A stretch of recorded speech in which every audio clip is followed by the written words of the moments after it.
Hi viewer, நான் உங்கள் doctor Kumar பேசுகிறேன். இன்றைக்கி நம்ம நிகழ்ச்சியில் எப்படி இந்த உடலுறவு பண்ணக்கூடிய நேரத்தை அதிகரிக்க செய்யலாம், உச்சகட்ட இன்பம் அடைகிற நேரத்தை எவ்வளோ நேரம் நம்ம நீட்டிக்க செய்யலாம் அப்படிங்கிறத தான் இன்றைக்கி வீடியோவில் பார்க்க போகிறோம். இதற்கு ஒரு குறிப்பிட்ட காலம் வரைக்கும் அறிவியலில் தீர்வு காணப்படாமலே இருந்தது, நவீன மருத்துவத்தில். அப்போ என்னன்னு கேட்டிங்கன்னா, இந்த பிஜிஇ இன்ஹிபிட்டர், அதாவது சிடலபில்சிட்டேட், டடலபில்சிட்டேட்னு சொல்லக்கூடிய வயகரா மாத்திரைகள், அதாவது நைட்ரிக் ஆக்சைடை பிளட்டில் லெவலில் தூண்டக்கூடிய ஒரு இதில் வரும்பொழுது அந்த மருந்துகள் அந்த எழுச்சியை உண்டாக்கி கொடுத்தது. எழுச்சியை உண்டாக்கி கொடுத்தாலும் போயிருச்சுனாலும் சரி, அது எழுந்திரிச்சு நின்றுக்கிட்டே இருக்கும். நார்மலாக இந்த மாதிரி மாத்திரைகளை யூஸ் பண்ணவங்களுக்கு அது தெரியும். போயிடும். போனாலும் என்னன்னு கேட்டிங்கன்னா, அடுத்து நம்ம கொஞ்சம் ஒரு இதாகிட்டு வந்துட்டு அதுக்கப்புறம் திருப்பி நார்மலாக வர்றது தான் நார்மலான ஒரு இன்பம். ஆனால் இதில் போன பிறகும் எழுச்சி ஆகிட்டே இருக்க வைக்கும். ஆனால் அந்த விருப்பம் நம்மளுக்கு இருக்காது. அப்போ இது ஒரு ஆர்டிஃபிஷியல் மெக்கானிசமே ஒழிய இயற்கையான முறையில் தூண்டப்படுவது கிடையாது. சரிங்களா? அப்படி இயற்கையான முறையில் தூண்டப்பட்டு அதன் மூலம் உடலுறவு நேரத்தை அதிகரிக்க செய்யக்கூடிய ஒரு மருந்துகள் தான் நம்ம முன்னோர்கள் காலங்காலமாக கடைபிடித்து கொண்டு வந்தது. அன்றைக்கெல்லாம் 70 வயது வரைக்கும் தாம்பத்தியம் பண்ணவங்கள் இருக்கார்கள், 80 வயதிற்கு மேலே குழந்தை பெற்றவர்களும் இருக்கிறார்கள். இதெல்லாம் நம்ம இதில் மூதாதையர்கள் பண்ணப்பட்டது. இது ரெக்கார்டிக்கலாகவே இன்றைக்கி இது இருக்குது. ஒவ்வொரு இதுகளையும் எடுத்து பார்த்திங்கன்னாவே முப்பாட்டனாக இருக்குது, இத்தனை குழந்தைகள் இருந்துச்சு. அந்த மாதிரி மழலை செல்வத்தை தான் அவங்க ஒரு பெருசாகவே நினச்சாங்க. வேறு எந்த செல்வத்தையும் நினச்சது இதில். குழலிடுது யாழிடுது என்பார் தம் மக்கள் மழலை சொல் கேளாதார். அந்த அளவுக்கு அதில் இம்பார்ட்டன்ஸ் கொடுத்து அவங்க இதில் இது பண்ணாங்க ஒழிய அது காம விளையாட்டுக்களாக அவங்க கருதப்படலாம். ஒவ்வொரு வீட்லேயும் எத்தனை குழந்தைகள் இருக்குது, 10 குழந்தை, 20 குழந்தை, அந்த மாதிரியான. சில வீட்டில் 16 குழந்தைகள்லாம் இருக்குது. அதில் நான் நேரடியாக பார்த்துருக்கேன். அப்போ ஆமாம், அந்த அளவுக்கு உள்ள செல்வ செழிப்பான, அதாவது குழந்தை செல்வமான வீடுகள்லாம் நிறையா இருந்திருக்கு. அது இயற்கை. அது அந்த காலத்தில் உள்ள மருத்துவ முறைகள் அந்தளவுக்கு பின்தங்கி இருந்ததுனால 16 குழந்தைகள் இருந்துச்சுன்னா ஒன்று இதாகி போக கொஞ்சம் ஓரளவு இதாக இருக்கும். அவங்க தான் பெரிய தலைக்கட்டான ஒரு குடும்பம் அப்படிங்கிற மாதிரி ஒரு இது சொல்லுவார்கள். ஆனால் இன்றைக்கி அது சுருங்கி போயிடுச்சு. சரி, நம்ம டாபிக்குள்ளே வருவோம். சரிங்களா?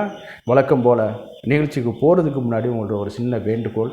இந்த நிகழ்ச்சி பிடிச்சிருந்துச்சுன்னா லைக் பண்ணுங்கள். நீங்கள் பண்ணுற கிளாப் எங்களால் கேட்க முடியாது, பட் நீங்கள் கொடுக்குற லைக் பட்டனை எங்களால் பார்க்க முடியும். எத்தனை பேர் லைக் பண்ணுறாங்க அப்படிங்கிறத நம்ம ஓரளவு அதை அனுமானிக்க முடியும். அது இந்த நிகழ்ச்சி உங்களுக்கு மற்றவர்களுக்கும் பயனுள்ளதாக இருக்குதுன்னு கேட்டிங்கன்னா ஷேர் பண்ணுங்கள்.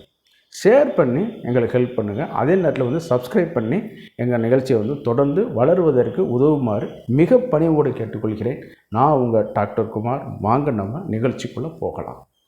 பொதுவாக இந்த தாம்பத்திய சுகம் இயற்கையான முறையில் விந்தணுக்கள் தூண்டப்பட்டு நிறைஞ்ச பிறகு நம்ம இந்த ஆண்கூர் எழுச்சியாகி அது நம்ம பெர்ஃபார்மன்ஸ் பண்ணி விந்தை எஜாக்குலேட் பண்ணுற வரைக்கும் உள்ள ஒரு.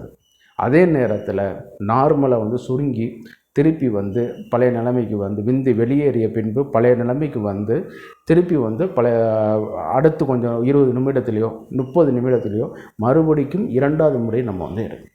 இது நம்மளுடைய இளமை காலத்தை பொறுத்து மாறுபடும், உடல் கட்டை பொறுத்து மாறுபடும். சரிங்களா? இந்த மாதிரியான உள்ளவங்க சிலவங்க ஆள் இதாக இருப்பாங்க, ஆனால் இந்த விஷயத்தில் பெரிய கில்லாடியாக இருப்பாங்க. சரிங்களா?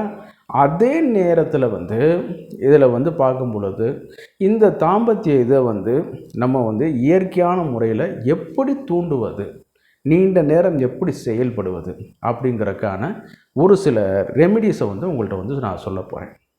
முதல்ல வரக்கூடியது தாம்பூல சேவனம் சொல்லியிருக்காங்க. தாம்பூல சேவனம்னா வேறு ஒன்றும் இல்லைங்க, வெத்தலை பாக்கு நம்ம பயன்படுத்துகிறது. இன்றைக்கி என்னென்னமோ கச்சாத்தெலாம் அதில் பயன்படுத்துகிறாங்க, அதெல்லாம் தவறுங்க. நல்லா நாகவல்லின்னு சொல்லக்கூடிய வெத்தலையை வாங்கி எடுத்துக்கிறங்க. அதில் கொஞ்சம் சுண்ணாம்புலாம் கொஞ்சம் ஓரளவு இது பண்ணிக்கிறங்க. அதே நேரத்தில் களிப்பாக்கு, நல்ல பூச்சி இல்லாத கொட்டைப்பாக்கு வாங்கிக்கிறங்க. ஜாதி பத்திரி இருந்துச்சுன்னா அதை எடுத்துக்கிறங்க. அதாவது லவங்க பத்திரி இந்த மாதிரி நம்ம சொல்லுவோம். ஆமாம், அதே நேரத்தில் வந்து ஏலக்காய் கொஞ்சம் வந்து எடுத்துக்கிறோங்க. ஏலக்காய் விதை எடுத்துக்கிறேங்க. சிலவங்க வந்து என்ன பண்ணுறாங்கன்னா தனியாக ஒரு சில வீடியோக்கள் பண்ணலாம். ஏலக்காய் வந்து ஆண்மை தூண்டக்கூடியது, சரிங்களா? அதனால் வந்து பாலில் கலந்து சாப்பிடுங்க. அது அப்படி செய்யக்கூடாது.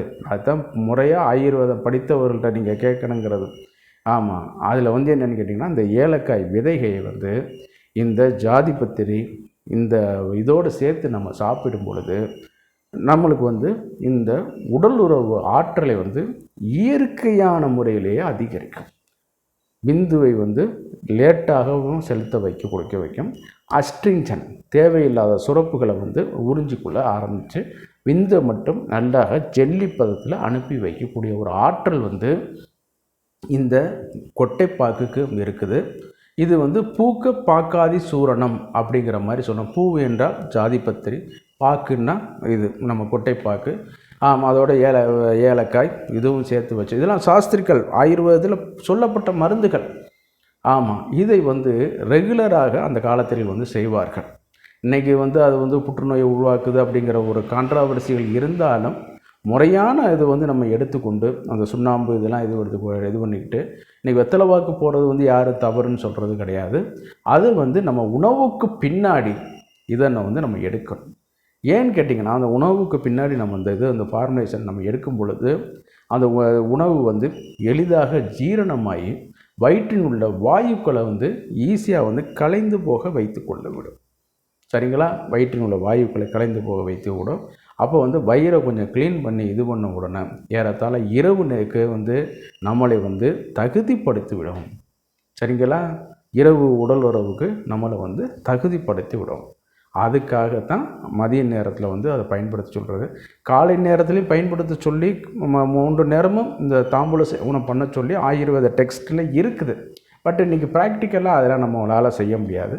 மதிய நேரம் வந்து நான் சொன்ன மாதிரி வெத்தலை, பாக்கு, ஜாதிபத்திரி, ஏலக்காய் விதைகள் இதை வந்து எடுத்துக்கிட்டு இதை வந்து நார்மலாக இது போடுற மாதிரி கொஞ்சம் நீங்கள் போட்டுக்கிறோங்க.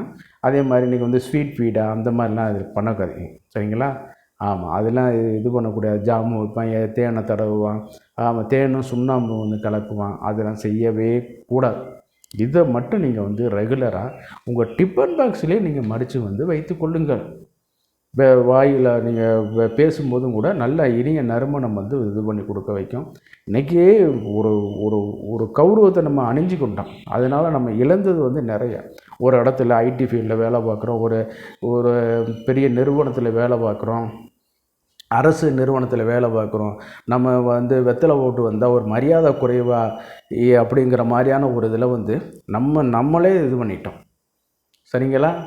அதனால தான் வந்து நம்ம இழந்தது வந்து என்ன நிறையா. அதனால் அது என்ன பண்ணுறோன்னு கேட்டிங்கன்னா, இதை வந்து நீங்கள் அடாப்ட் பண்ணி பாருங்கள். யார் கேள்வி பண்ணால் நம்மளுக்கு என்னங்க? நம்மளுக்கு நம்ம உடம்பு தானே முக்கியம். சரிங்களா? நம்மளுடைய இன்பம் தானே முக்கியம். அதைத்தான் நம்ம இது பண்ணக்கூடாது. சரிங்களா?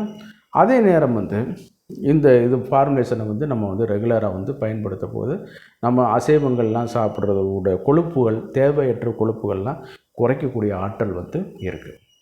அதே நேரத்தில் வந்து இன்னொரு இது வந்து பார்க்கும் பொழுது கசகசா இருக்கு இல்லையா?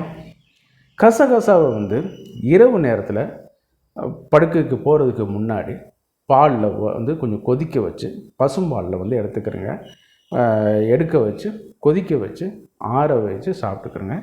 அதில் சிலவங்க முந்திரி பருப்பு, பாதாம் பருப்பு அதில் வந்து இது பண்ணுவாங்க. இந்த மாதிரியான புரோட்டீன்லாம் உங்களுக்கு கிடைக்காம சமயத்தில் இருக்கக்கூடாதுங்கிறக்காகத்தான் தேவையான அமினோ ஆசிட் புரோட்டீன்ஸு அந்த பசும்பால் மூலமாக உங்களுக்கு கிடைக்கணுங்கிறக்காகத்தான் இன்றைக்கி அதை பசும்பாலில் வந்து நம்ம எடுத்துக்கிற சொல்லும். எருமைப்பால் கிடைச்சாலும் தவறு கிடையாது. சரிங்களா?